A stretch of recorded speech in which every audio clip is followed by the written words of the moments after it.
बच्चा ये जो क्वेश्चंस मैंने होमवर्क के दिए हैं, फर्स्ट का फिफ्थ, सेकंड, फिफ्थ, सिक्स और सेवंथ, ये आपसे हो गए होंगे। एट्थ क्वेश्चन में करवा देता हूँ और नाइन्थ क्वेश्चन जो है वो दोनों ही चलो हम लोग एक बार डिस्कस कर लेंगे। Question 8 and 9। क्वेश्चन 8 हम देख रहे हैं। Question 8 says A drew a bill for ₹1000 on B. A ने बी पर एक बिल लिखा है ₹1000 का for 3 month which was duly accepted by the latter. मतलब ये एक्सेप्ट भी हो गया, ए ने बी पे बिल लिखा, बी ने उसे एक्सेप्ट कर लिया। A endorsed the bill to C in full settlement, full payment of his own acceptance to C for a like amount.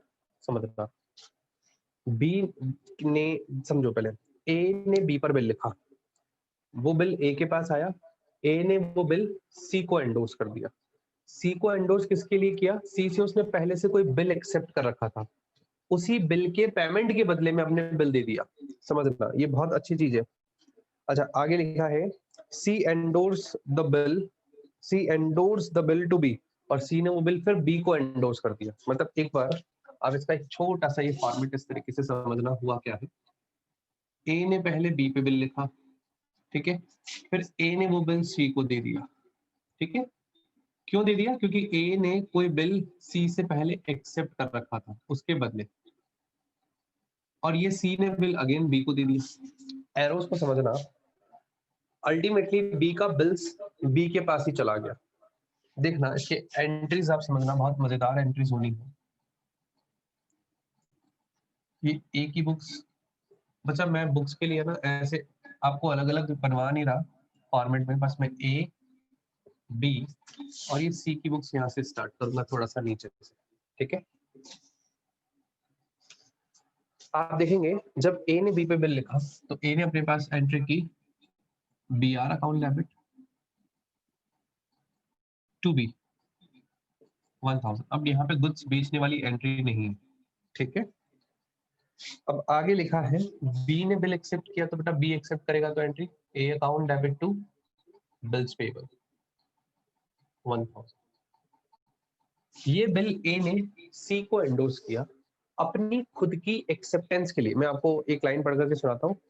A endorsed the bill to C in full settlement, in full payment of his own acceptance to C. मतलब A ने अपना कोई bill accept, उसने कोई सी से कोई bill accept कर रखा था, उस बिल की एक्सेप्टेंस के बदले में जो है वो ए सी को बिल दे रहा है। जब ए ने कोई बिल एक्सेप्ट कर रखा होगा ना सी से, तो पता है क्या एंट्री हुई होगी उस time?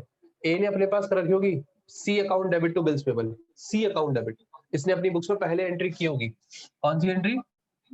C account debit to bills payable. ये बिल एक्सेप्ट करने की इसने पहले कोई बिल एक्सेप्ट कर रखा, मैं अभी बुक्स में नहीं कर रहा क्योंकि ये एंट्री पहले कर रखी थी। अब जब ये बिल ए सी को एंडोर्स कर रहा है ना, तो इसमें ए एंडोर्समेंट की एंट्री पास नहीं करेगा, ए एंट्री पास करेगा अपना बिल्स पेबल डिस्चार्ज कर रहा है वो। एंट्री होगी, सुनना, bills payable account debit, bills payable account debit to bills receivable. इस एंट्री को देखना, ये मैंने आपको सिखाई नहीं है बच्चा। ये कोई एंट्री वैसे कोई मेथड में नहीं आती, बट ये एंट्री जैसे क्वेश्चन ने बताई वैसे बनी। ए ने एक बिल एक्सेप्ट कर रखा था सी से, जब बिल एक्सेप्ट कर रखा था तो एंट्री थी C account debit to B P. इसी को बोलते हैं एक्सेप्टेंस, ओन एक्सेप्टेंस। ए ने अपनी खुद की एक्सेप्टेंस के बदले में बी वाला बिल सी को एंडोर्स किया। तो जब बिल जाता है तो बिल्स रिसीवेबल क्रेडिट, और क्योंकि अब ये सी हमारी लाइबिलिटी नहीं है, उससे हमने ऑलरेडी एक बिल्स पेबल नाम की लाइबिलिटी क्रिएट कर रखी है, वो एक्सेप्ट कर रखा है, तो बिल्स पेबल अकाउंट डेबिट 1000 से। इसकी ये कोई एंट्री पास नहीं करेगा, तो सी करेगा इसी की एंट्री। जब इसको बिल मिलेगा, सी करेगा, इसके पास बिल्स रिसीवेबल आ रहा है, किससे आ रहा है?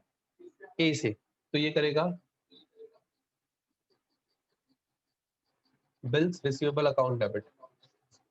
पहले इसके पास ऑलरेडी एक बिल पड़ा है, इसने ऑलरेडी, ए ने ऑलरेडी एक बिल एक्सेप्ट कर रखा है सी से। तो जब सी ने वो बिल लिखा होगा ना, तब एंट्री की होगी B R account debit, bills receivable account debit to A, ये एंट्री कर रखी होगी, ठीक है। अब इसके पास वो फिर से बिल आ रहा है, तो इसके पास उसका कैश रिसीव नहीं हो रहा है, ये फिर करेगा B R account debit to A, ये बिल आने की एंट्री हुई।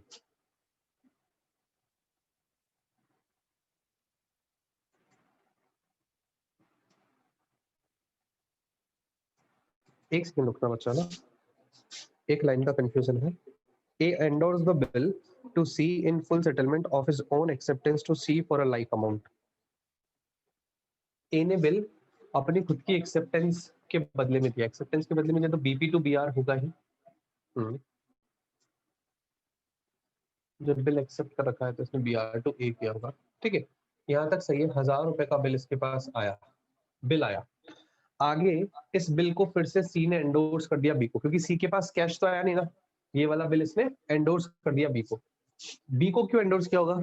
ऑब्वियस ही बात है, सी से बी पैसे मांगता होगा, तो सी एंट्री करेगा, ये एंडोर्समेंट की एंट्री करेगा, B account debit to bills receivable. इसके पास से बिल जा रहा है ना, ये करेगा, बी को दे दिया हमने bills receivable, B account debit to bills receivable, B को पेमेंट जा रहा है इसका बिल का, तो ये बी अपने पास करेगा, इसी एंट्री को जब रिसीव होगा ऐसे बिल पे करेगा B R account debit to C, इसे सी से बिल मिला 1000 रुपए का। अब क्योंकि ये बिल वही है जिसपे बी के साइन है, तो बी अपने ही बिल को मैच्योरिटी वाली डेट पे, ड्यू डेट पे या मैच्योरिटी डेट पे कैंसिल कर देगा, क्योंकि जो बिल बी पे लिखा गया वो बिल अल्टीमेटली बी को ही वापस रिसीव हो गया, तो मैच्योरिटी डेट पे बी अपने पास एंट्री करेगा, ये अपना बिल्स पेबल की लायबिलिटी कैंसिल करेगा, बीपी अकाउंट डेबिट, इसकी लायबिलिटी खत्म, टू बी आर अकाउंट, इसके पास जो बिल्स रिसीवेबल है उसका अमाउंट भी इसको रिसीव नहीं होगा, क्योंकि वो बिल इसी ने लिखा है 1000 रुपए से। एक बार इतना एसेस ले लीजिए, ये क्वेश्चन नंबर 8 है, यहाँ पे पक्की बात है बच्चों को प्रॉब्लम आई होगी, नोट कीजिए बच्चे अपना पहले।